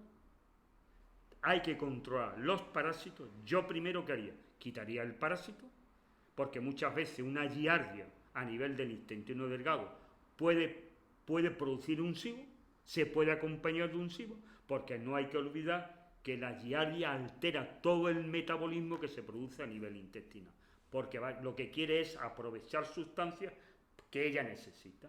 Luego hay que quitar el parásito. Muchas veces cuando quitamos los parásitos que afectan al intestino delgado, el SIBO desaparece, o por lo menos disminuye espectacularmente. Cuando tengamos estas dos cosas controladas y vemos que no nos curamos, ya lo he dicho antes, intolerancia alimentaria, disbiosis intestinal. Luego, en estos casos en los que no tenemos las cosas muy claras, deberíamos hacer un estudio de la microbiota intestinal. Y estoy seguro que vamos a encontrar muchos problemas y muchas alteraciones de otros microorganismos que no tienen que ver nada con el SIBO y que no tienen que ver nada con los parásitos. Por consiguiente, cuando no termino de ponerme bien, por favor, estudios de la microbiota intestinal que forman hoy un tándem muy importante con las intolerancias alimentarias. Buenos días. ¿Existe alguna relación abortos de repetición e intolerancia a la fructosa?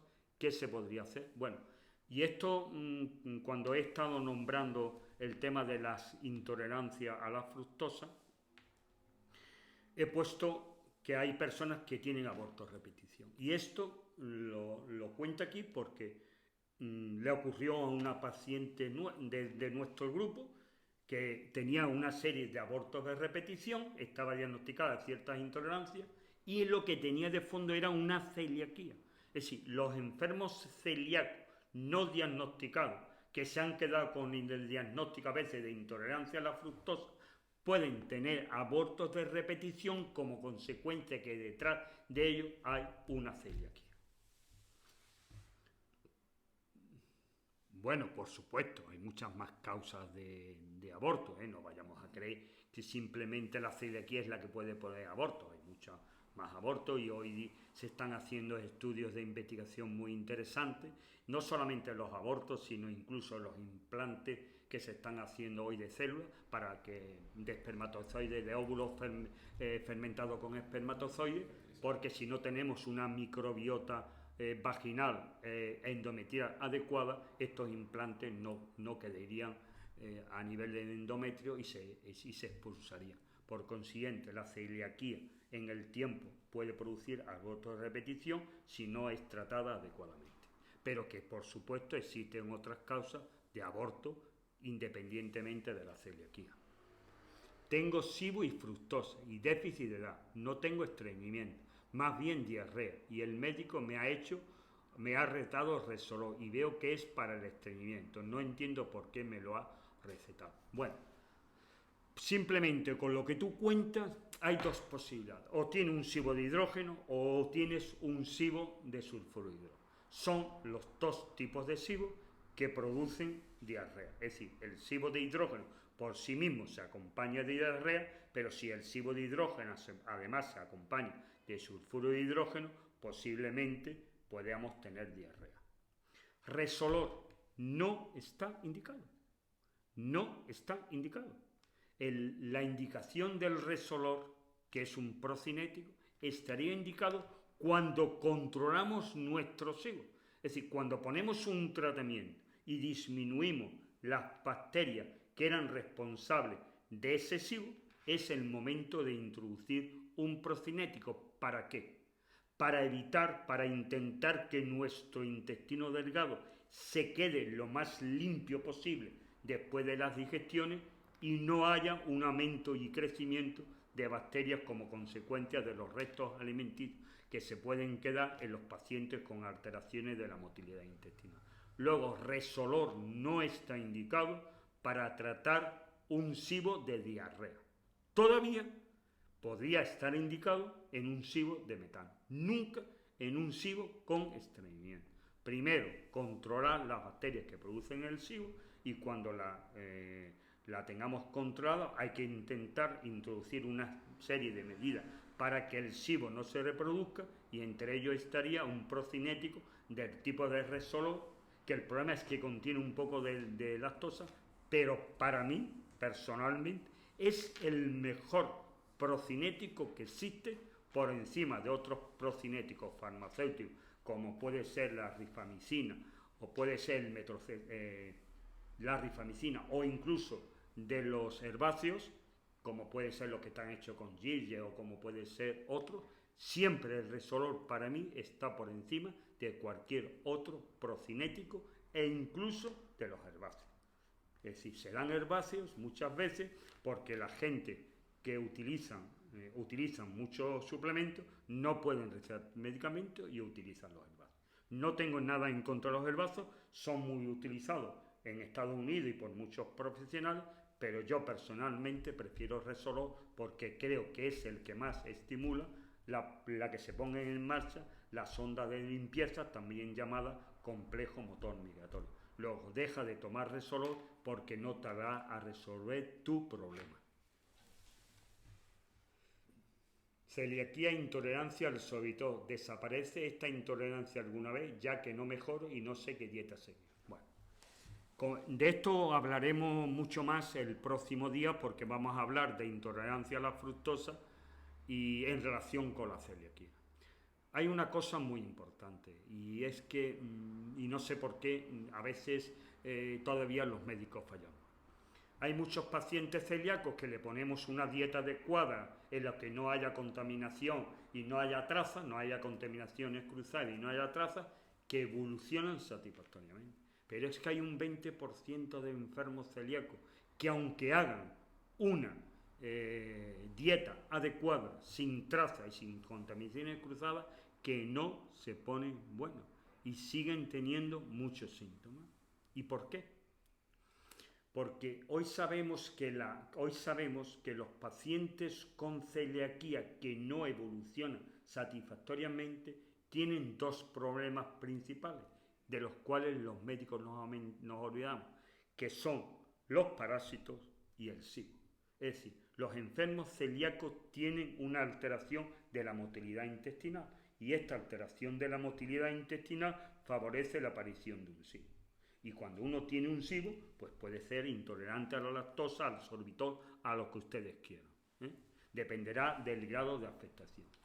Entonces, si no conseguimos mejorar el SIBO y los parásitos, no podremos conseguir de curar nuestra celiaquía. Es decir, para que un celíaco, la dieta y las contaminaciones cruzadas y las trazas les sean suficientes, tenemos que tener en cuenta, cuando esto no va bien, que el paciente no tiene parásitos, no tiene SIBO, antes de diagnosticar que el paciente tiene una celiaquía refractaria. Y estas dos cosas muchas veces no las buscamos en los enfermos celíacos. Tengo las bacterias proteicas muy altas, según estudios de microbiota intestinal. ¿Debería dejar de tomar proteínas o reducir mucho su ingesta? Como además tengo intolerancia a la fructosa, tomo bastantes proteínas. Bueno, pregunta interesante. Hoy sabemos que las dietas proteicas y ricas en grasas aumentan las bacterias proteolíticas, pero también las bacterias proteolíticas se pueden producir porque las bacterias, otros tipos de bacterias, por el uso de medicamentos o otras consecuencias, disminuyen. Las bacterias proteolíticas son bacterias con potencial patógeno, y para que no aumenten deberíamos tener una serie de bacterias comensales que intentan crear un medio que no es adecuado para que estas bacterias lo hagan. Pero si nosotros comemos muchas proteínas, aunque el resto de las bacterias inicialmente estén bien, vamos a alterar posiblemente el pH de nuestra microbiota, y esto va a hacer que las bacterias proteolíticas aumenten. ¿Y cómo bajar las bacterias proteolíticas? Para mí hay dos caminos. Las bacterias proteolíticas son bacterias patógenas potenciales, y cuando tenemos una elevación de las bacterias con poder patógeno, hay que disminuir su número, y por supuesto no hay que utilizar casi nunca antibióticos farmacéuticos. Hay otras maneras de disminuir la bacteria, pero además deberemos acompañar de una dieta proteica, porque si nosotros seguimos mandando muchas proteínas al intestino grueso, pues las bacterias estarán todas muy contentas y seguirán comiendo proteínas y proteínas y proteínas. Y hay que recordar una cosa muy interesante, que las bacterias, cuando se fermentan las proteínas, se producen sustancias tóxicas, mientras que cuando se fermentan los carbohidratos vamos a tener sustancias buenas. Y esto hay que entenderlo. A mayor cantidad de bacterias proteolíticas, más fermentaciones putrefactivas. Y las fermentaciones putrefactivas se producen cuando fermentamos las proteínas o los péptidos. ¿Y qué pasa? Pues que se producen sustancias indol, escatol, amina biógena, amoníaco, estanol. Y todo esto pasa a la sangre y llegan al cerebro. Y además las bacterias proteolíticas tienen mucho lipopolisacáridos, que ya sabemos que cuando pasan a la sangre, también ponen en marcha una serie de procesos inflamatorios. Entonces, ¿qué hacemos? Pues tenemos que sustituir las proteínas animales por proteínas vegetales. Y si no lo podemos hacer porque estamos en un grado de intolerancia, que no somos capaces de comer frutas y vegetales, y no somos capaces de comer legumbres, donde estarían las proteínas más buenas de origen vegetal, pues entonces lo que hacemos es reducir las carnes, comer más pescado que carne, y nos ayudaremos de determinados enzimas proteolíticos para que la cantidad de proteínas que se produzcan a nivel intestinal y no podamos digerirlas, pues nos ayuden a hacerlo los enzimas proteolíticos. Con lo cual la cantidad de proteínas que llegará al intestino disminuirá, con lo cual las bacterias proteolíticas tendrán menos alimentos para reproducirse y para seguir creciendo y produciendo tantas sustancias tóxicas. ¿Podría incluir en algunas charlas el tema de la resistencia a la insulina? Muchísimas gracias. Bueno, pues sí, ya habrá alguna charla donde hablaremos muy importante del síndrome metabólico, que el síndrome metabólico ya todo el mundo se sabe que se acompaña de una resistencia a la insulina y es una etapa previa a la diabetes tipo 2. Y además digo aquí algo que no sé si me pegarán algunos médicos. Si un paciente lo cogemos en una fase de resistencia a la insulina y conseguimos corregir esta resistencia a la insulina, nunca será diabético. Si un paciente tiene una diabetes reciente y seamos capaces de revertir todas las causas que le están produciendo esta diabetes, y aquí me estoy refiriendo a problemas intestinales, podríamos incluso mejorar enormemente a estos pacientes. Luego, la resistencia a la insulina que se da en el síndrome metabólico es hoy día quizás la causa más importante de una diabetes tipo 2. Y esto se da, y esta resistencia a la insulina se suele acompañar de determinados tipos de bacterias, como es una disminución de las Akkermansia y de otras bacterias. Pero además, las lipoproteínas que se dan por un aumento de las bacterias proteolíticas, que son gran negativas, también contribuyen muy negativamente a la aparición de un síndrome metabólico que va a producir una resistencia a la insulina. Y ya explicaremos mejor todos los mecanismos que producen esto, porque la resistencia a la insulina no es que no produzcamos insulina, sino que los receptores encargados de captar esta insulina para que entre en el interior de la célula dejan de funcionar correctamente. Bueno, pues ya hablaremos más, introduciremos y hablaremos del síndrome metabólico para explicar mucho mejor la resistencia a la insulina. Algunos especialistas en histamina afirman que la mayoría de déficits en actividad del DAO son genéticos. ¿Está usted de acuerdo? ¿Qué opinión tiene de las analíticas en sangre de liberación de hitaminas producidas por diferentes alimentos? Muchas gracias. Bueno, aquí estamos en un tema muy polémico, porque yo no creo en AMA. No creo, y lo tengo que decir aquí públicamente. Yo no necesito hacer ningún test para ver cuáles son los alimentos que liberan, que pueden hacer que los mastocitos liberen histamina para curar a mis pacientes. Y muchas veces el tema que tiene esto es que hacemos responsable a la histamina de muchas cosas que no tienen que ver con la histamina. Bueno, dicho esto, a mí me gustaría decir que hay tres tipos de histaminosis. Una que está relacionada con el déficit de DAO, otra que está relacionada con un aumento de las bacterias productoras de histamina a nivel intestinal, pues si ambas son reabsorbidas, indiscutiblemente va. Pero también hay un tercer tipo de histamina, es por una respuesta anómala de los mastocitos. Y aquí se quiere introducir muchas veces que los responsables son los alimentos. Pues los responsables son todos aquellos procesos inflamatorios que hacen que los mastocitos funcionen incorrectamente. Cuando los mastocitos funcionan incorrectamente por procesos inflamatorios, habrá momentos donde se haya una descarga de histamina y se produzca una serie de síntomas. Luego yo cuando tengo pacientes con histamina que no son por un déficit de DAO y que no son por un aumento de los procesos, por un aumento de las bacterias a nivel intestinal que producen histamina, lo que trato de corregir son los procesos que están afectando para que haya un proceso inflamatorio.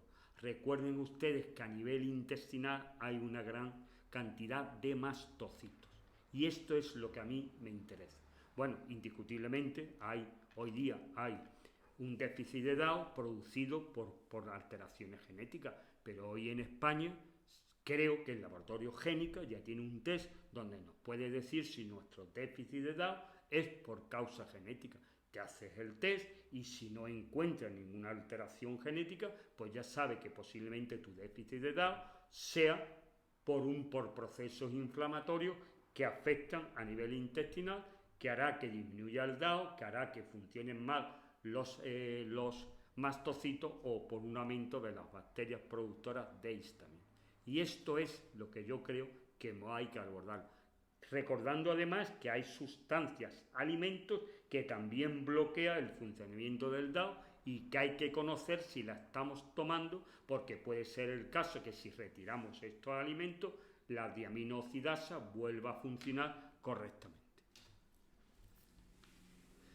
Tengo un colon irritable, gastritis crónica, intolerancia a la fructosa y tengo estreñimiento, SIBO positivo, también el pylori, con dieta en las dietistas y no voy bien. Bueno, pues si no va bien y es duro lo que voy a decir, cambie de dietista. Posiblemente no está buscándote las causas de una manera correcta. Y si digo un dietista, digo un médico. Si está en un médico y tiene todos estos problemas y pasan meses y meses y no te pone mejor, la solución es fácil. Hay que buscarse otro dietista o otro médico. Incluso conmigo mismo, yo puedo estar tratando a un paciente y si no lo soy capaz de mejorarlo, entiendo que el paciente se busque la vida por otro sitio. Y por eso no nos tenemos que ofender ni los profesionales que nos dedicamos a estas cosas. Si el paciente no somos capaces de aliviarlo en un tiempo prudencial, yo entiendo perfectamente que los pacientes se busquen la vida con otros especialistas. Pero sí aquí quiero llamar un poco la atención, porque no nos sirve cualquier cosa. Y eso es lo que a mí muchas veces me da miedo. Cuando los pacientes no somos capaces de mejorarlo, se acude a terapias que no tienen ningún fundamento. Y esto sí hay que vigilarlo mucho. Por favor, vea especialistas bien contrastados, aunque sean naturópatas, aunque sean lo que sea, pero bien contrastados y que hacen cosas dentro de la normalidad. Y no vayamos a terapias que ya chirrían los oídos simplemente con escucharlo, porque eso no te va a curar. Muchas veces lo que va a hacer es que te ponga mucho peor.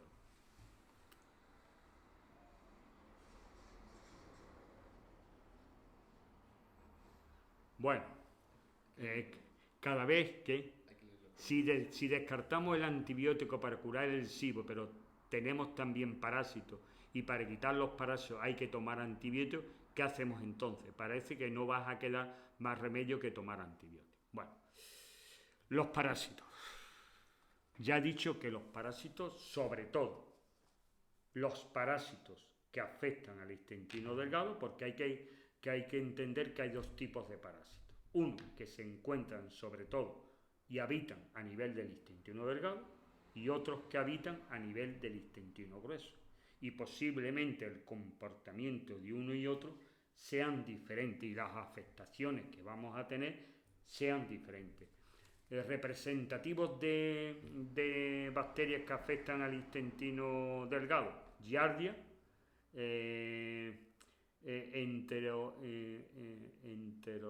Endolimas nana y algún otro que en este momento no me acuerdo. Hay 3 o 4 que afectan al intestino. Bueno, pues cuando los parásitos afectan al intestino delgado, indiscutiblemente van a producir, pero hay otra serie de parásitos que afectan al intestino grueso. Y aquí lo que van a producirnos sobre todo es una disbiosis intestinal. Y a veces, aún curando los parásitos, sí no curamos la disbiosis intestinal. Bueno, los parásitos tradicionalmente se están utilizando pues determinados antifúngicos para tener que utilizarlos. Es verdad, y yo también los utilizo. Parece ser que hay algunas experiencias de gente que están tratando los parásitos con determinados tipos de herbáceas. Yo estoy ahora investigando este tema, pero no tengo un protocolo con herbáceos que yo pueda garantizar que sea capaz de quitar una diarrea. Luego, de entrada, desgraciadamente, tendríamos que utilizar determinados antifúngicos para determinar determinados parásitos. E incluso en algunos parásitos yo creía que deberíamos quitarlos cuanto antes. Tengan en cuenta que hay parásitos que están a nivel intestinal que pueden atravesar las paredes intestinales y afectar a otros órganos. Es decir, son parásitos que inicialmente están a nivel intestinal, pero pueden atravesar las paredes intestinales y afectar estos órganos. Esos parásitos, cuanto antes los quitemos, mejor. Entonces yo, de momento, utilizo antifúngicos, pero no por eso no dejo de probar otras cosas para ver si somos capaces de eliminar los parásitos con cosas que sean menos, que afecten menos a nuestra microbiota que los antibióticos farmacéuticos. Pero de momento no tengo un protocolo bien establecido para que yo te diga que te puede curar simplemente con tratamientos herbáceos. Bueno, y si toma antibióticos, bueno, pues después puedes intentar tomar algunos probióticos para intentar llevar a cabo, controlar los efectos negativos. Y bueno, ahí hay muchos tipos de antibióticos, Charocime boulardii, las esporas del suelo, diferentes tipos de probióticos ácido láctico, es decir, que hay muchas maneras para después tratar de compensar el daño que podamos haber hecho con los antifúngicos para eliminar los parásitos. Buenos días, tengo intolerancia a la lactosa, fructosa y sorbitol desde hace años. Recientemente en una ecografía abdominal me ha aparecido un quiste de 2 centímetros en el hígado. ¿Puede tener algo que ver que no me siente bien las grasas desde hace un tiempo? ¿Necesitaría pedir alguna prueba en concreto para el hígado? Gracias por el gran trabajo que hace. Tengo intolerancia. Bueno, vuelvo a repetir. Ser intolerante a la lactosa, a la fructosa y sorbitol no es nada. Por favor, no consideréis que la intolerancia a la fructosa, el sorbitol y la lactosa es una enfermedad de entrada, sino que mayoritariamente son debido a procesos inflamatorios intestinales. Es verdad que se puede tener una lactosa de causa genética, pero posiblemente la tendríamos ya muchos años antes de tener estos problemas. Entonces, cuando eres intolerante a la fructosa, al sorbitol o a la lactosa, mayoritariamente lo eres por procesos inflamatorios crónicos inespecíficos o específicos que afectan a las mucosas intestinales. Y estas enfermedades son las que te hacen intolerante. Por consiguiente, nunca se es intolerante ni a la fructosa ni a... Esto no es una enfermedad. Hay que decir, tengo intolerancia a la fructosa, al sorbitol y a la lactosa, posiblemente porque tengo enfermedades que me están produciendo una intolerancia a estas sustancias, pero aún no tengo diagnosticado cuál es la enfermedad. Y entonces el camino que hay que hacer es buscar, un quiste de 2 centímetros en el hígado, no creo, si es un quiste puro y no tiene ningún signo de malignidad, no creo que sea una causa para producirte estas intolerancias.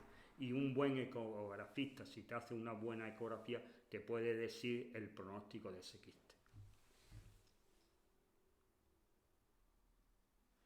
¿Cómo se puede mejorar los valores de la zelulina? Pues es muy fácil. La zelulina, si aumenta, es porque algo está ocurriendo a nivel intestinal. Lo que hay que hacer cuando nosotros curamos los procesos inflamatorios, cuando nosotros cerramos nuestra permeabilidad intestinal, la zonulina volverá a producirse en cantidades normales y todos los problemas se acaban. Lo que hay que buscar, cuáles son las alteraciones que están produciendo un aumento de la zonulina en sangre. Pero no es la zonulina en sí misma la que está produciendo los problemas. Son las enfermedades que determinan que hay aumento de la zonulina en sangre.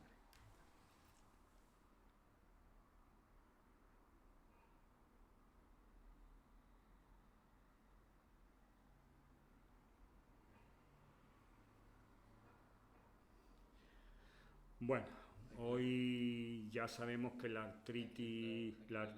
¿Qué? Sí, perdón. Voy a leer la pregunta porque iba a contestar sin leer la pregunta. He tenido una artritis reumatoide severa 5 años, la he corregido con dieta FOMA. Parece que todo es debido a un escaso de protolita, a un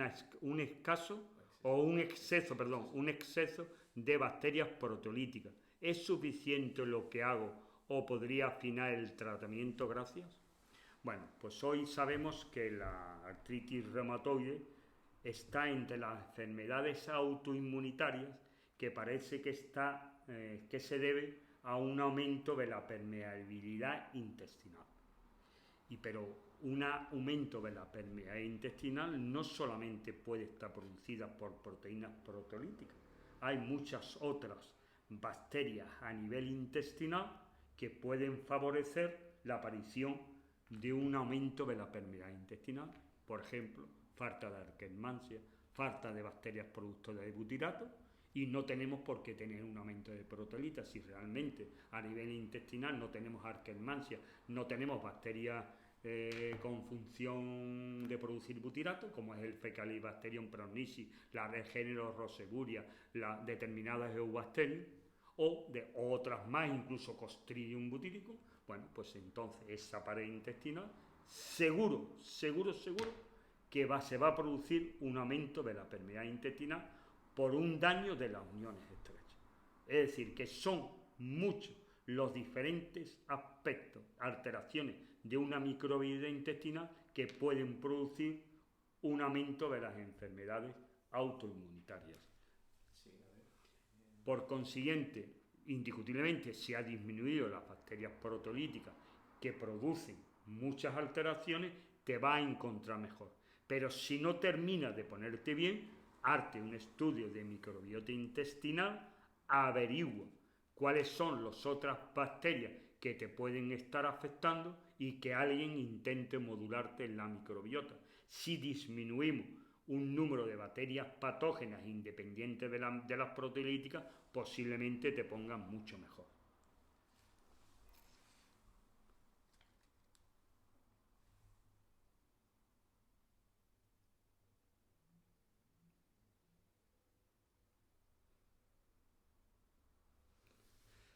Bueno, ya es una pregunta. Esto, la celiaquía, parece ser que estamos por aquí hoy al orden del día. Ya el próximo día hablaremos mucho de celiaquía, pero desde un punto de vista muy diferente a cuando ustedes escuchan unas charlas sobre celiaquía. Yo las enfoco desde otro punto de vista muy interesante, que ya el próximo día hablaremos de ella. Bueno, pues si tienes un grado de celiaquía 3 con atrofia de las microbiosidades intestinales y se te ha recuperado, dicen que se te ha recuperado totalmente y sigues siendo intolerante al sorbitol, posiblemente todavía no esté totalmente curada. Sabemos que el GLU5 es por donde entra el sorbitol y por donde entra la fructosa. Pero no sabemos, a veces ocurren cosas que yo todavía no termino de entender. Es decir, si no entra la fructosa, si entra fructosa, ¿por qué no entra el sorbitol? Si el GLU5 funciona correctamente, es capaz de meter glucosa y meter fructosa y sorbitol. También hay que tener en cuenta que si nuestros alimentos son muy ricos en sorbitol, el GLUT5 no podrá absorber todo el sorbitol y este llegará y nos dará problemas.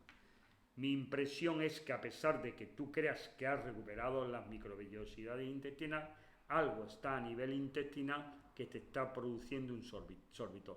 Si esto se mantiene en el tiempo y no consigue nunca mejorar, siempre digo lo mismo, la celiaquía en el tiempo puede producir graves alteraciones en la microbiota intestinal y debería hacerte un estudio de microbiota intestinal porque yo te aseguro que además estoy seguro que vamos a encontrar causas que deberíamos arreglar para que te pudieras llegar a tener una celiaquía perfectamente equilibrada solo con la dieta.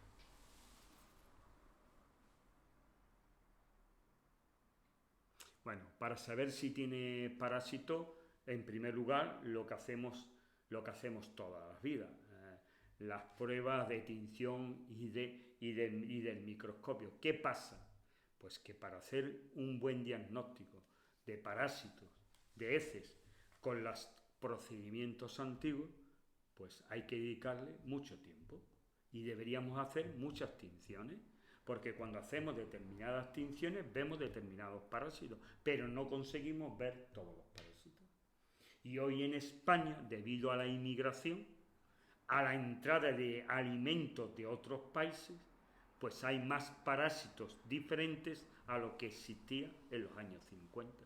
En los años 50, pues España parece que la giardia, el Clostridium parvo, el Endolimas nana y algunos otros parásitos serían los más frecuentes. Pero hoy día, como está viniendo la inmigración de zonas endémicas, podemos encontrar otros parásitos diferentes. Y a veces, como no pensamos en ello, con las técnicas de microscopio y de tinciones no se hacen adecuadamente para adaptarla a todos estos tipos de parásitos que nos podemos encontrar. Para ello hemos introducido la PCR, que es una técnica que lo que hace es buscar el ADN de los parásitos e identificarlo a través de su ADN, pero en España hasta ahora normalmente lo que se hace es estudiar entre 6 y 12 parásitos. Y posiblemente con esto hemos aumentado nuestra capacidad de diagnóstico, es decir, mezclando las tradicionales con las PCR podemos diagnosticar un número mayor de parásitos. Pero a nivel intestinal no existen solo 12 parásitos.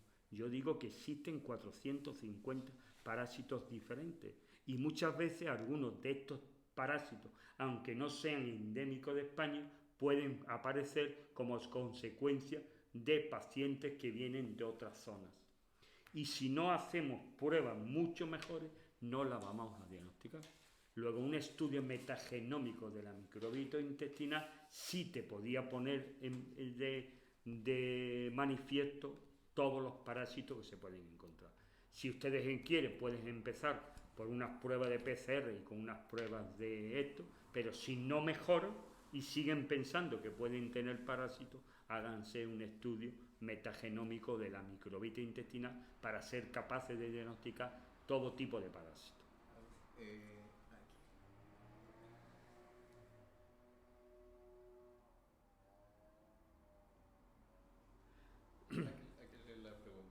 Vamos a ver, con el test de microbiota nos daría la solución a nuestros síntomas y sobre todo saber las causas de que por qué nos encontramos bien. Bueno, pues yo, desde mi punto personal, cuando ya hemos diagnosticado una serie de enfermedades y no nos ponemos bien, el único recurso que tenemos para ver realmente lo que nos pasa es hacer un estudio de microbiota. Con ello nos va a dar más información de lo que nosotros pensamos y además van a ser capaces de explicarnos por qué se producen los síntomas que tenemos. Por consiguiente, si no termina de ponerte bien, un estudio de microbiota intestinal es necesario. Y si alguien sabe interpretarte y sabe modularte tu microbiota, estoy seguro que te vas a poner mucho mejor. Esos son los últimos. Muchísimas gracias por todas sus aportaciones. Gracias a usted tengo opciones de mejorar. Ha sido vislumbrar la luz en un túnel muy oscuro. Bueno, pues parece ser que ya no hay más preguntas por ahora. Ah, bueno, aquí hay una más. En el estudio de microbiota saldría siboparásito. Vamos a ver. En los estudios de microbiota intestinal nunca puede aparecer sí. Bueno, miento. Lo que va a aparecer son el aumento de las bacterias a nivel del intestino grueso, ya sea metano o ya sea sulfuro hidrógeno. Lo que estamos diagnosticando por consiguiente son aumentos de las bacterias a nivel del intestino que están produciendo un IMO o están produciendo un sifo de sulfuro de hidrógeno. Es decir, si captamos, si hacemos una prueba de aliento, entonces diagnosticaríamos el aumento de esta bacteria a nivel del intestino delgado. Si hacemos un test de microbiota, lo que diagnosticamos son estas mismas bacterias, pero aumentadas a nivel del intestino delgado, del intestino grueso. Porque yo lo quiero de aquí dejar muy claro. Cuando hacemos un estudio de la microbiota intestinal, lo que estamos realmente estudiando, principalmente estudiando, son las bacterias que hay a nivel del colon, los parásitos, todo, pero a nivel del colon y mucho menos a nivel del intestino delgado. Aunque a veces encontramos bacterias que pueden proceder del intestino delgado, pero principalmente lo que hallamos son los microorganismos que se encuentran a nivel del intestino grueso. Bueno, pues creo que esta es la última pregunta que ha habido. La webinar se subirá en los próximos días a nuestro canal YouTube. Ahí pueden ustedes subir y leerlas hasta que la comprendan.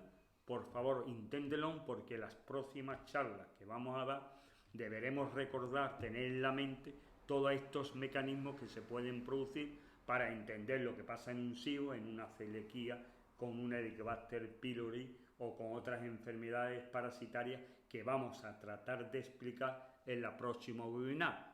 Más adelante intentaremos ver la intolerancia a la fructosa relacionada con enfermedades inflamatorias como un Crohn, como es una colitis ulcerosa, e incluso intentaremos ver qué papel puede haber con esta con determinados tipos de colitis como la linfocítica, la eosinófila, etcétera, etcétera, etcétera.